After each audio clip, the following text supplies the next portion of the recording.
Good afternoon, folks. This is Blavik Shade Floral 2265 coming at you with a new vlog today. And so it's just going to be a discussion with you. So let me just get ready and get prepared real quick, and then I'll come at you with my talk. Thanks. So my discussion is going to be about my love for writing and my want of writing ghetto lit.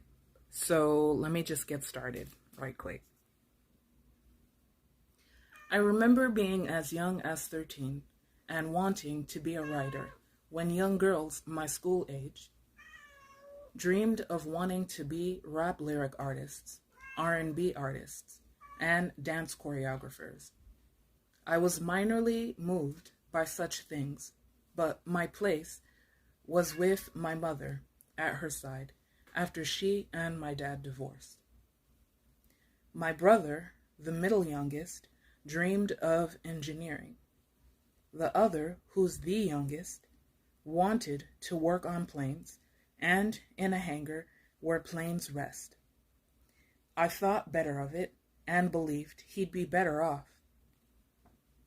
A sales rep working with cell phones.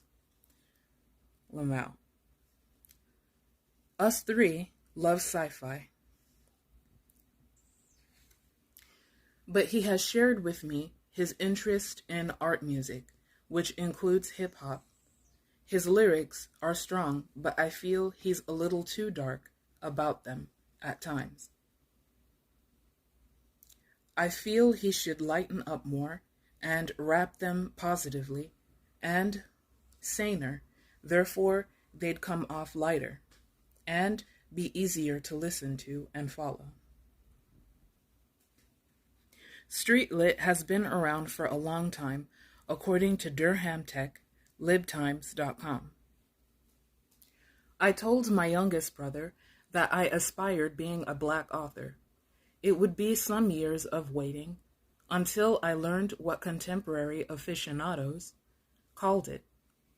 It was now called modernistically ghetto lit. Strangely, I would always look up in my research quotes, how to be a black author. Years later on Amazon, after reading a title from author Meta Smith, I looked up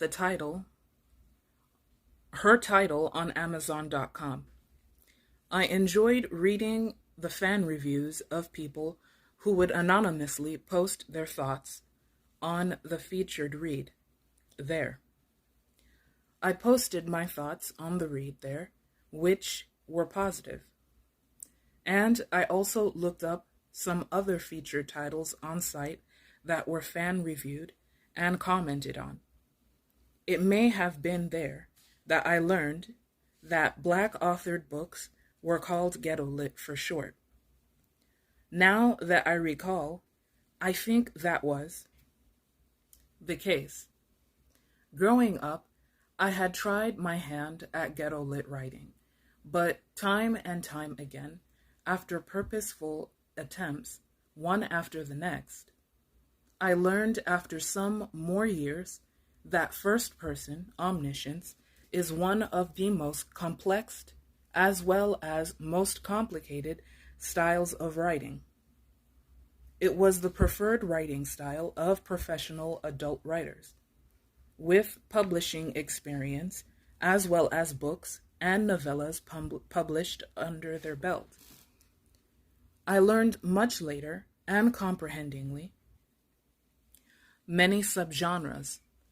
Some people claim books in this genre are not well written, but many claim they have as much literary merit as books in other genres. I learned that the preferred style of choice for character writing is second person, omniscience, which I realized helped take myself as aspiring author into their person and to self-experience them as well as their self-narrating experiences on the PC screen. It was like a character self-narrating a voiceover on the screen. Always them, and ongoing with people and friends until the story was over. I also learned, following some advice from a site encouraging Black aspiring writers, that the writing style was the optimal choice of Black lit as well as ghetto styled writing. That for those who were practicing to become writers after all the dreaming and aspiration, that you couldn't make it a writer or go anywhere without this respective style of writing.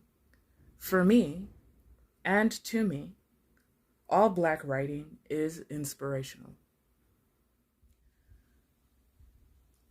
There may be bad books in this genre, just as there are bad books in others.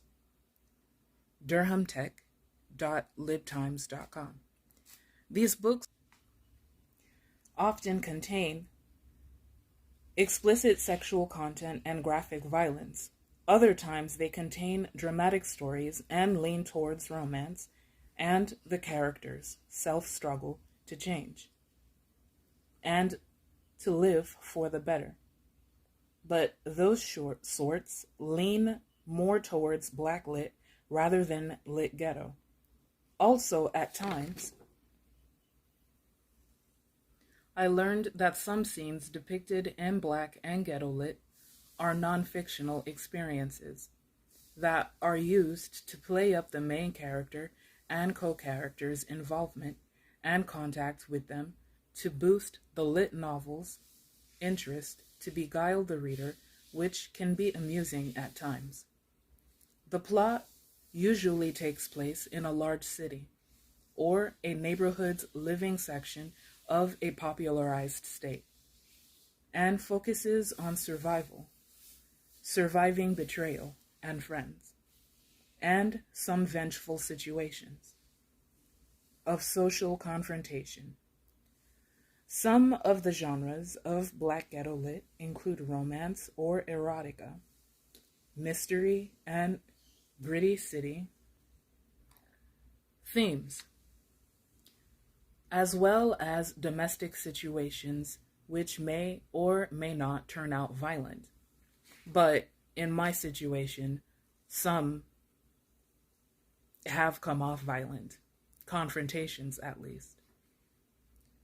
Most of its dialogue includes African American vernacular English, hip-hop slang, and American regional dialects. www.durhamtechlibguides.com. You can find titles to Black ghetto lit online on your Google search engine. Just type in Black or ghetto lit in the pages window for results to ensue. My personal struggles with writing is the make or break experience with character development, because it is a complicated talent, as well as the studious practice to finish and complete what you've set out to do as a writer. Writing and authorship is a professional experience, and you aren't going to see a day of good progress without an English degree and some classes. And yes, I do believe that persons of color would be more progressive in the writing field as well as business, and beat out the odds with a degree in hand for both. It's a more progressively possible feat with better positive outcome than to be randomly picked by an industry head.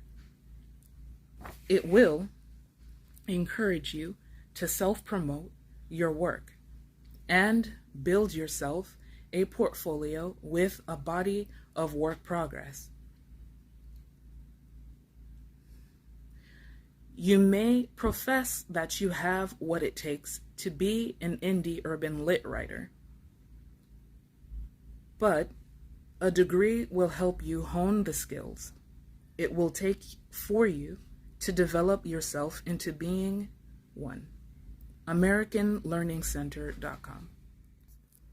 Thank you for participating in my vlog, excuse me. So I'm going to leave it there at that. I bid you adieu, and for the next occasion, it'll be much better than this. I feel I could have done better. So I'm going to leave off, and we'll get right back. So I say thank you. Till next time. Thanks.